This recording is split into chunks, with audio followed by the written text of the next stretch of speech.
This was the first time a non-Congress government was elected in for a second consecutive full term, with the BJP alone winning more than 300 seats, a feat that no party has achieved since 1984, when the Congress under Rajiv Gandhi won 415 seats. आज हम देख रहे हैं देश की कोटि-कोटि नागरिकों ने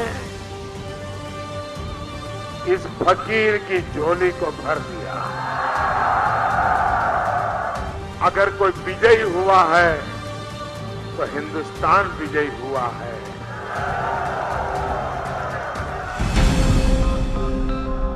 This wasn't India's first wave election.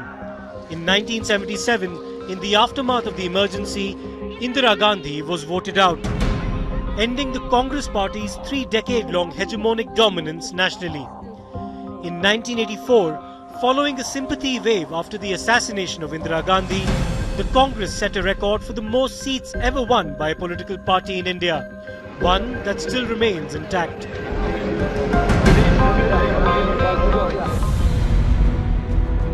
In 2014, there was another wave.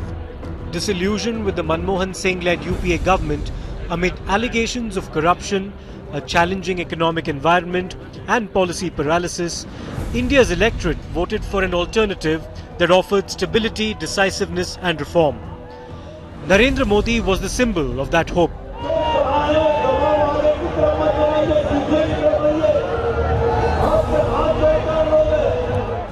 Leading his party to victory with 282 seats and reducing the Congress to a historic low of just 44. आपके राजस्थान में शहजादे आए थे,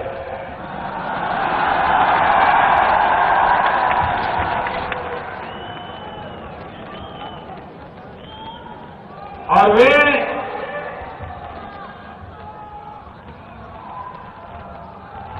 क्या बोल के गए? अभी तक कांग्रेस के लोग समझ नहीं पाए वो क्या बोल के गए। और वो की बात छोड़ो,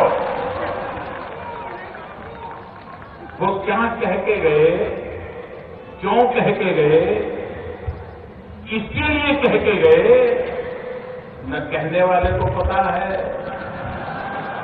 न लिखने वाले को पता है, सब परेशान है। That Modi has managed to better the BJP and the NDA's numbers this time has confirmed a pro-incumbency wave, an endorsement of his 5-year record. Modi's victory is very symbolic for 2 or 3 reasons. Number one, first of all, it suggests to us that the country is voting now for solidity, stability. Mandates have been very definitive. Even in the states, the mandates are definitive. So we are exiting what many people say is a coalition era. And also with that, we have seen that regional political parties that once played a role at the center, that role is diminishing in Indian politics. Secondly, most importantly, this is a mandate that has been constructed on several social demographics. So you have in equal measure castes voting for Mr. Modi overarchingly, whether it's the Yadavs, the OBCs, Thakurs, Brahmins, they're all voting together. So he's unified in one great sense, a large Hindu, there's been a consolidation, Hindu consolidation behind Modi. Thirdly, continuity. Obviously, many people think that Mr. Modi's maybe even incremental reforms have actually benefited the country and changed their lives. Many people were saying that Modi's economics had failed to lift people out of poverty, had not brought in Achhe Din. I think all these three taken together create rather the ecosystem for stable, solid government, which will hopefully lead to a quickening in the reform process, because Mr. Modi, his victory is not tied to one constituency or the other. So it hopefully will lead to a rejuvenation of the economic engines without differentiation.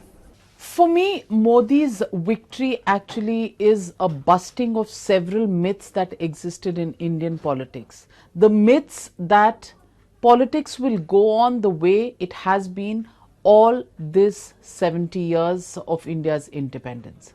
The politics that depended on caste combination, on religion combination, and just those calculations to get the arithmetic right and decide how India's future will be planned. That's myth number one that was busted. Myth number two that was busted is that there is a certain expertise that comes into politics because certain people, certain families, certain names have remained there, and that is their legacy. People in their region will only vote for those names. That myth of dynasty hold over politics has been completely demolished, because many a great dynasty, starting from Rahul Gandhi, losing from Amethi, has really been a principle that has been shattered in politics.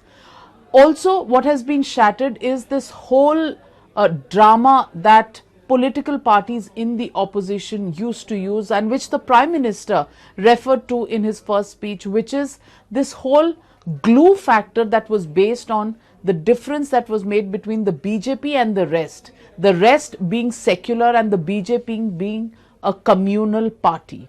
That myth has been busted, because when these political parties, using the cloak of secularism, tried to come together, people rejected it because they took off that mask of secularism and came down to the naked truth, that the naked truth was the hunger for power and opportunism, which is why a disparate club of people, Chandrababu Naidu, Mamta Banerjee, KCR or Akhilesh Yadav, Mayawati and Sitaram Yechuri were coming together for the good of the country. That has been rejected by people. India went to the polls in the first of 7 phases on April 11th. And one phase after another, as the results showed, the BJP occupied a larger percentage of the overall seat share.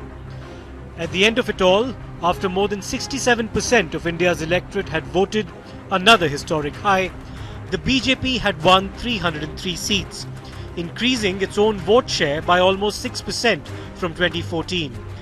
And the NDA alliance's vote share soaring to almost 45%.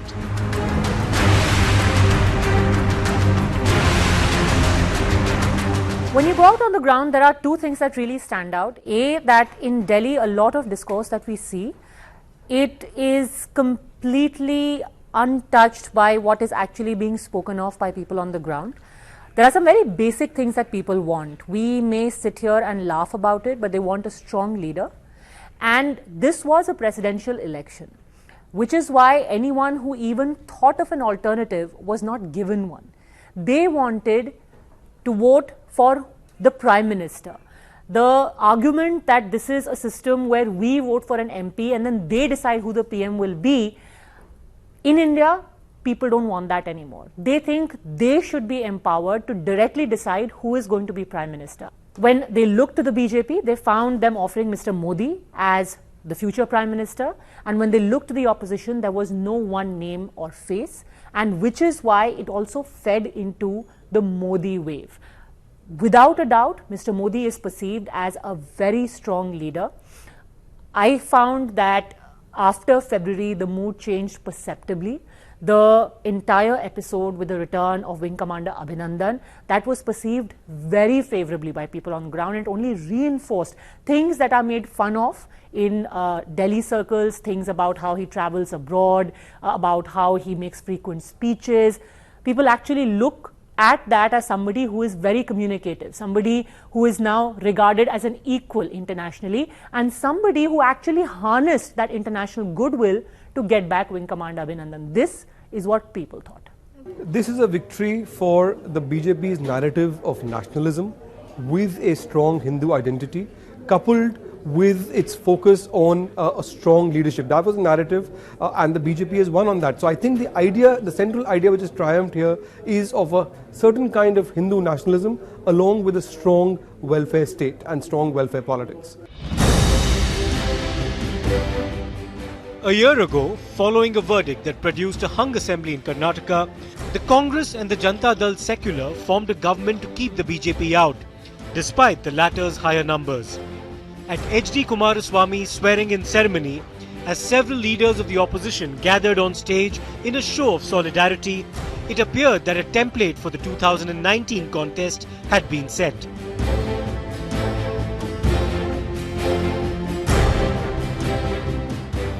In December 2018, the Congress party, whose national footprint had been declining, won the state elections in Rajasthan, Chhattisgarh and Madhya Pradesh. In Uttar Pradesh, two regional foes, Mayawati and Akhilesh Yadav, would unite to take on the BJP. It appeared that Modi would have a challenging task ahead.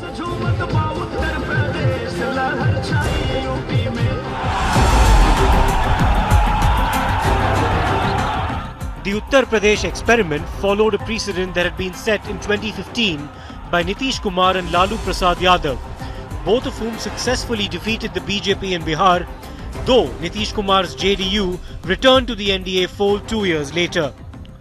But any attempt at the mobilization of castes or religious groups through an electoral alliance against the BJP this time would only fail.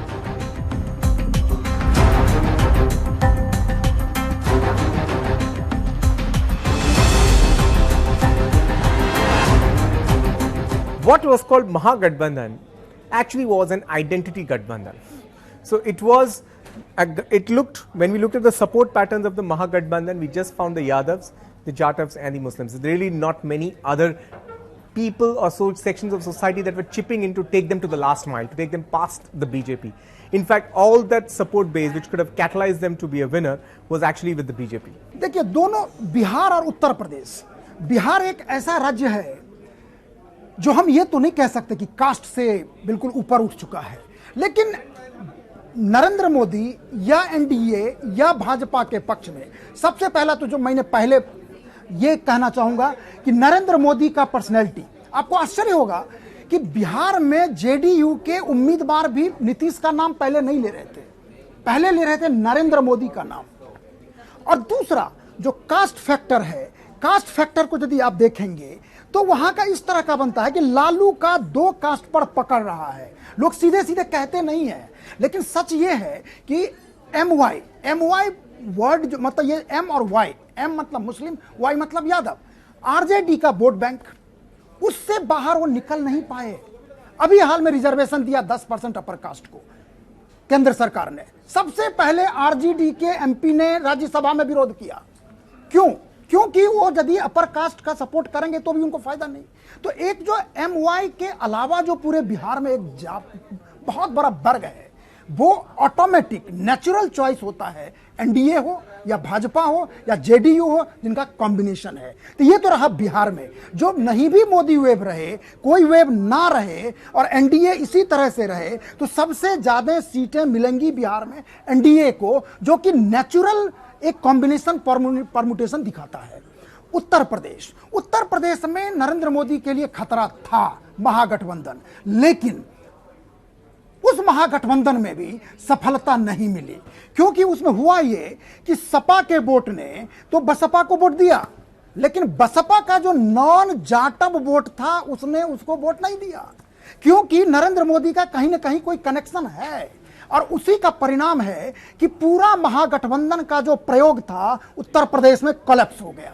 और यही कारण है कि भाजपा अकेले अपने दम पर 62 seat जीतती है। मैं समझता हूं, और आखिरी पॉइंट उत्तर प्रदेश के केस में, क्योंकि उत्तर प्रदेश नरेंद्र मोदी का क्षेत्र बनारस है, उसका प्रभाव तो पड़ना ही है, उसको तो आप नकार नहीं सकते किसी भी तरीके से।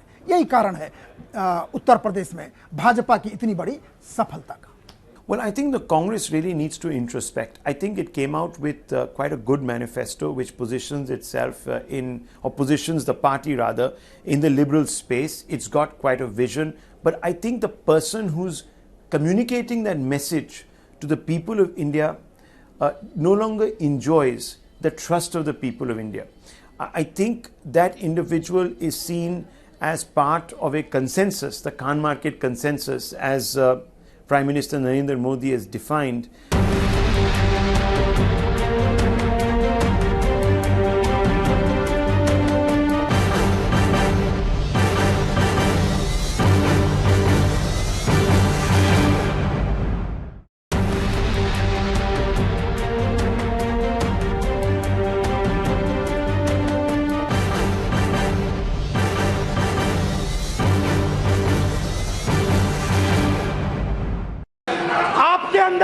नफरत है, आपके अंदर मेरे लिए गुस्सा है, आपके लिए मैं पप्पू हूं, आपके लिए मैं अलग अलग गाली दे सकते हो, मगर मेरे अंदर आपके खिलाफ इतना सा भी गुस्सा, इतना सा भी क्रोध, इतनी सी भी नफरत नहीं है।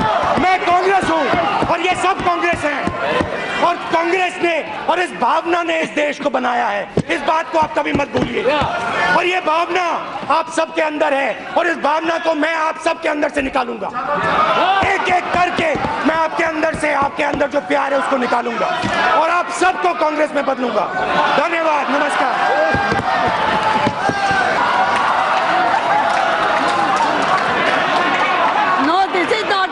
This is not necessary. No. Nirmala ji.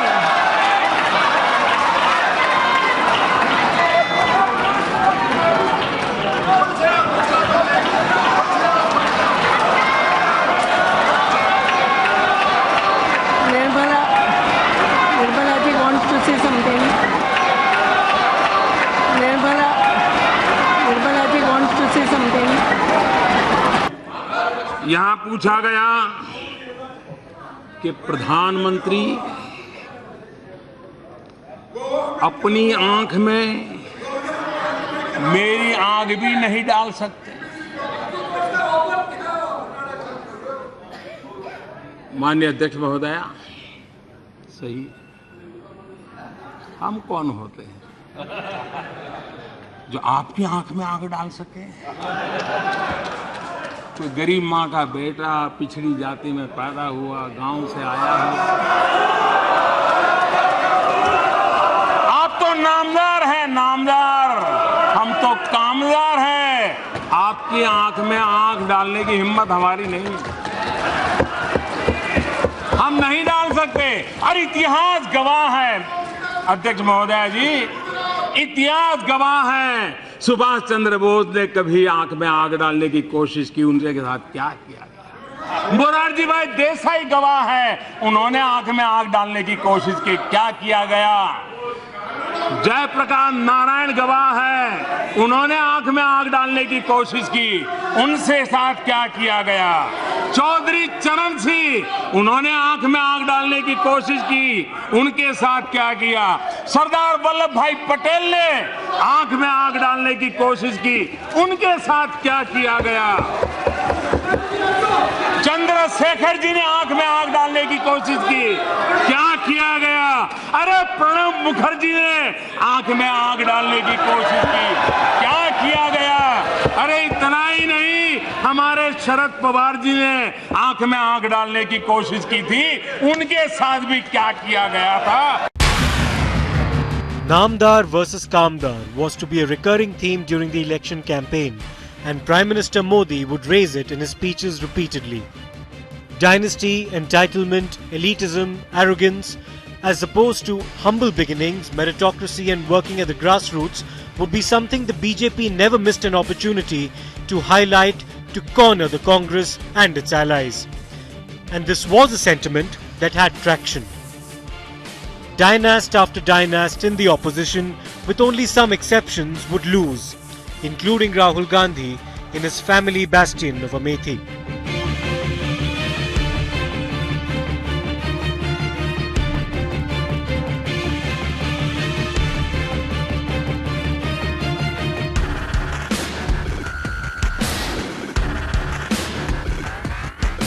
The Prime Minister described the opposition as a Maha Milavat, an adulterated alliance of contradictions, discredited by allegations of corruption and the potential for instability. 21वीं सदी में पहली बार vote डालने जा रहे युवकों को मैं इनके मिशन महा मिलावट से सतर्क करना चाहता हूं। मिशन महा मिलावट यानी केंद्र में ऐसी खिचड़ी सरकार जो कमजोर रहे, जिस सरकार में ये लोग एक किसी भी कीमत पर देश में एक मजबूत पूर्ण बहुमत वाली सरकार नहीं चाहते। The electorate appeared to agree. But what of the man who the Congress had hoped would lead such an alliance?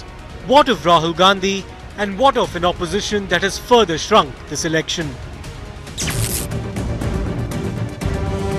3,60,000 रुपए 5 करोड़ लोगों को हिंदुस्तान की सरकार दे सकती है।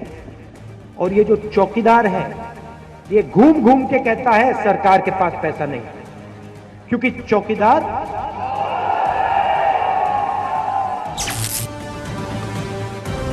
पहले नारा हुआ करता था, अच्छे दिन आएंगे, याद है आपको? अब नया नारा चला है, सुनिए, चौकीदार चौकीदार चौकीदार। मीटिंग में आपने सुना होगा कि मैंने साफ बोला कि नरेंद्र मोदी जी ने 30,000 करोड़ रुपए लेकर अनिल अंबानी को दिलवाए और चौकीदार ने, मैं तो नहीं बोलूंगा, ये बोल रहे हैं। देखिए सुनिए, चौकीदार चौकीदार चौकीदार।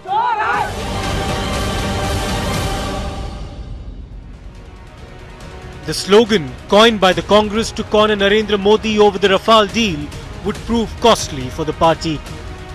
Well, I think the Congress really needs to introspect. I think it came out with quite a good manifesto which positions itself positions the party rather in the liberal space. It's got quite a vision, but I think the person who's communicating that message to the people of India no longer enjoys the trust of the people of India.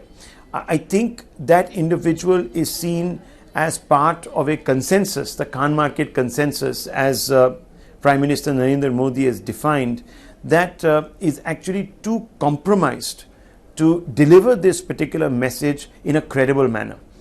Compromised by the baggage of history and obviously corruption.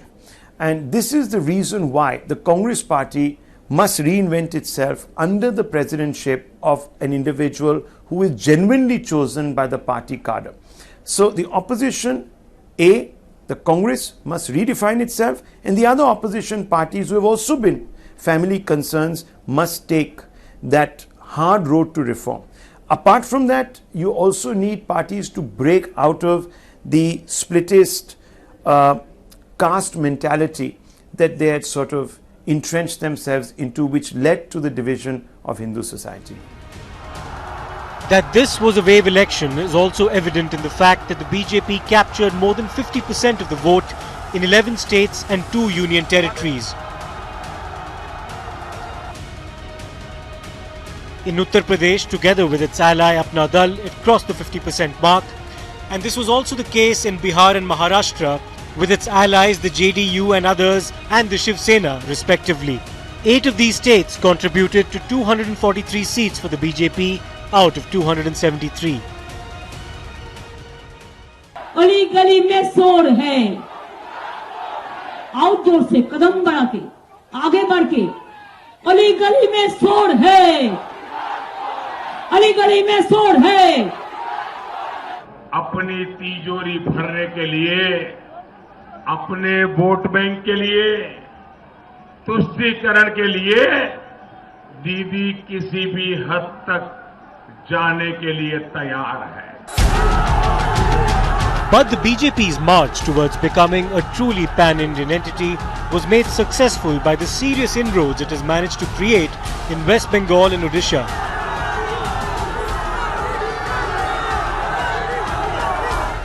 Two states that were bastions of the regional players TMC and BJD respectively. It won more than 40% of the vote in West Bengal and became the principal rival to the TMC by securing 18 seats. It won 8 seats in Odisha with a vote share of more than 38%. It has always been like this, that the East was not so important for the union government. They used to concentrate, say, in the Hindi heartland where their political interests were, and the West where there was the financially they were stronger. So usually the East was always ignored by the center. And now if you remember, Prime Minister Modi himself had said that we have to have the East also develop with other parts of the country, so that there is an economically all over India, there should be a kind of the similar increase in wealth, if you can put it that way. That is one reason that we saw that the BJP was concentrating on not only West Bengal, not only the East, even the Northeast. And they got the dividends. They chose the right people to go and campaign there. They chose the right allies over there. And plus, they also managed to tell the people about the problems that can happen with illegal immigrants. If you have seen that they have gone to the people, told them about the problems that were being faced in the Northeast, then again in the East. And that is the reason all these things put together that help them gain a ground in the East and the Northeast also. Having virtually swept Karnataka and made an impact in Telangana with 4 seats, the BJP would be looking at Tamil Nadu, Andhra Pradesh and Kerala as key focus areas over the next 5 years.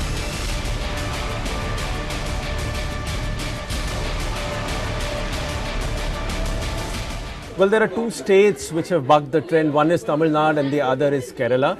In the case of Kerala, you have to understand that in the state there is a problem with the Bharatiya Janata Party. The party does not have mid-level and state-level leaders who are capable of taking orders from the central leadership the way they want, the way Central High Command wants things to be done.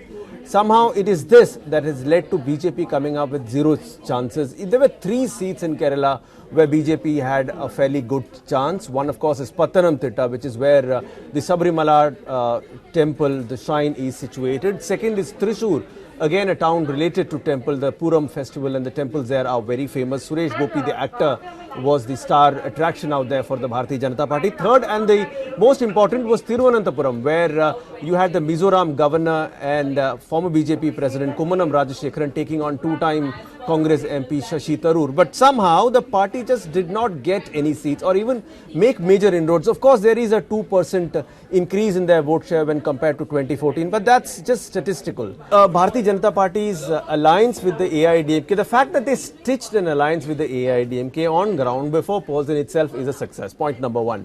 Point number 2, like in Kerala, Tamil Nadu also, there is a leadership vacuum. Their state level leaders are just not strong enough. They do not have the depth to go down to the roots, tell the people that this is happening. Well, that essentially is what led to BJP not coming up. Seriously, BJP did not think that they'd do exceptionally well.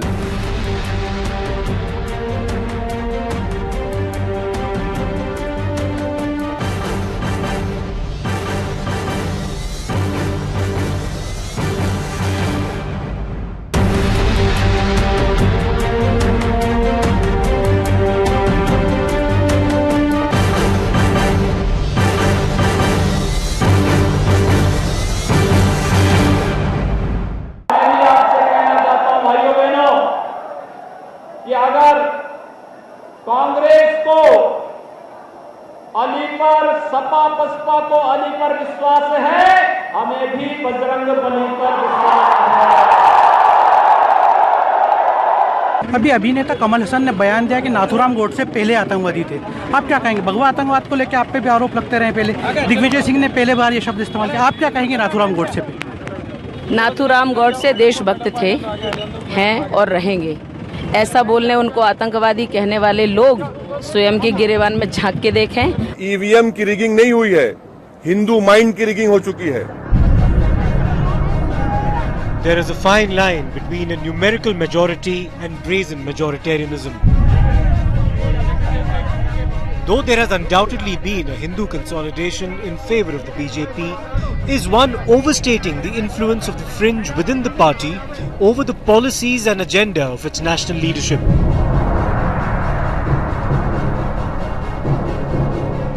I wrote a blog recently about this. I feel that a large number of people who were voting for Mr. Modi were typecast as perhaps bigots by a particular variety of individuals.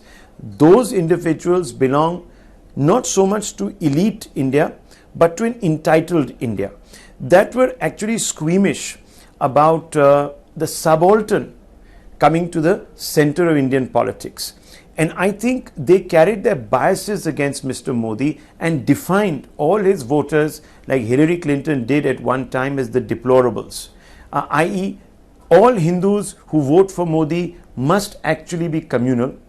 They must actually be people who believe in a Hindu Rashtra. But that is not the case. Many people are voting for Modi because of the promise of economic change, about meritocracy that he is promising to build by removing the concept of dynastism, by trying to empower people from the grassroots, and that message people are voting for also. Also, of course, many people are voting because they believe that Mr. Modi provides decisive leadership which the others lacked, and is against appeasement politics which the others were imprisoned by.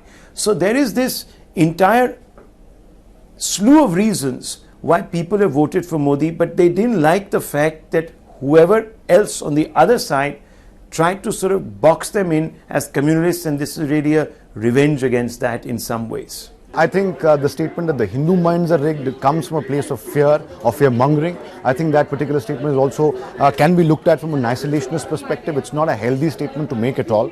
I think it's more of a political statement where Mr. Owaisi is trying to either retain the kind of a singular vote bank politics that he has in fact practiced in the past, and I certainly don't agree with that statement. And I feel that that statement is not only factually incorrect, but also dishonest, to say the least. While the opposition has been discredited, also owing to its policy of minority appeasement, does the counter wave of Hindutva assertion invite the need for caution on the part of the BJP-led government?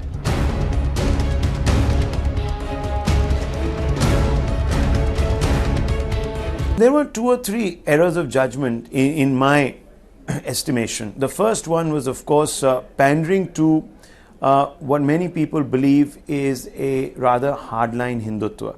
Now, some of the symbols of that are Yogi Adityanath, who didn't really have the most savory background. They had made some very explosive communal statements, objectionable communal statements. More than that, tickets were given to people like Pragya Singh Thakur. Also, when the time came, I think, to crack down on elements within his own party that were predisposed towards making inflammatory communal statements, the Prime Minister and the top leadership of the BJP was found wanting. And I just hope that if that has to change, if Sabka Saath, Sabka Vikas is a message that Mr. Modi really wants to amplify, he will have to take precautions against pandering to some of these elements and take a more decisive position. Zero tolerance is the word he likes to use against these kind of communal agitators. Prime Minister Modi's first reaction to the party's victory was a message of inclusivity.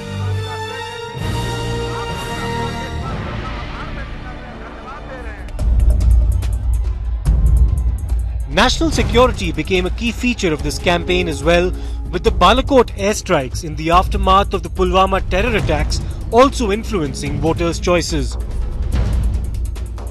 पहला vote आपका, जो आपके जीवन की ऐतिहासिक घड़ी है, आपके जीवन पर याद रहेगा कि पहला वोट कब डाला, कहां डाला, कौन सा चुनाव था, किसको डाला, ये जीवन भर याद रहने वाला है। हर किसी को पहली घटना याद रहती है। मैं जरा कहना चाहता हूं मेरे फर्स्ट टाइम वोटरों को, क्या आपका पहला वोट पाकिस्तान के बालाकोट में एयर स्ट्राइक करने वाले वीर जवानों के नाम समर्पित हो सकता है क्या? मैं मेरे फर्स्ट टाइम वोटर से कहना चाहता हूं कि आपका पहला vote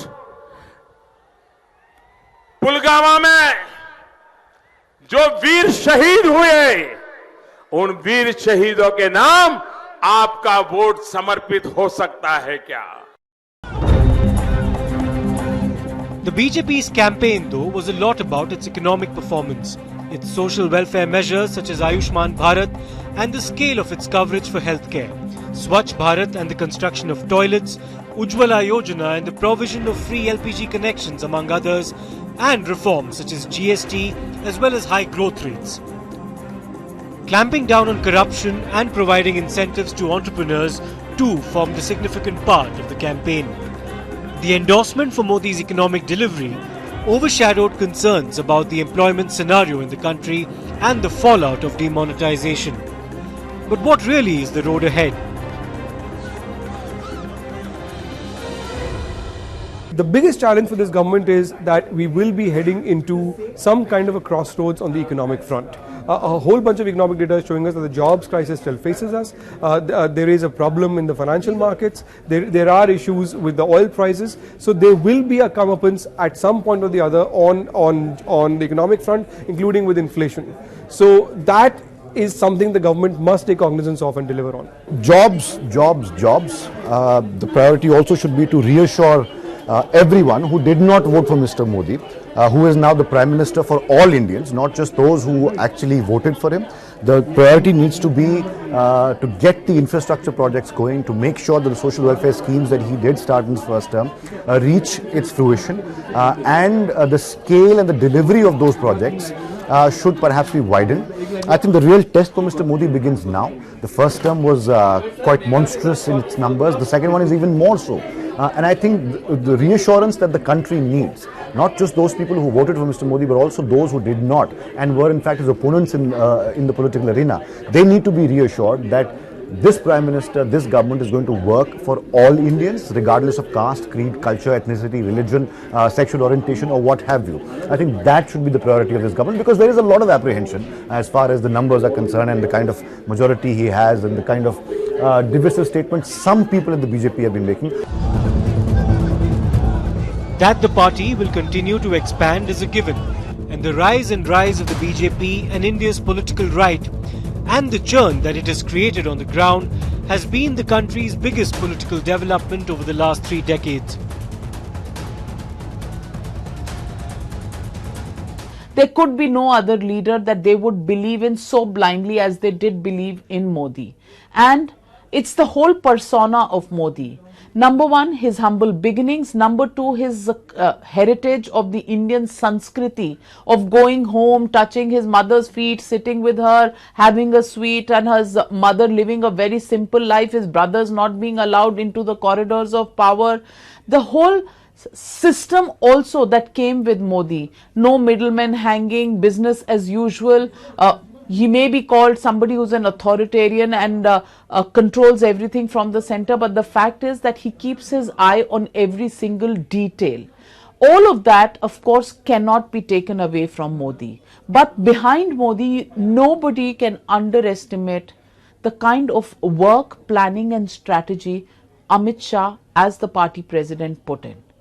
To have in 2014 an idea about which way to go to expand the BJP's footprint, how to nurture in those 5 years newer areas, how to nurture the eastern corridor where they knew they needed to expand their footprint, to control what was happening in the Hindi heartland, to repeat a performance in Maharashtra, Rajasthan, Madhya Pradesh and Gujarat.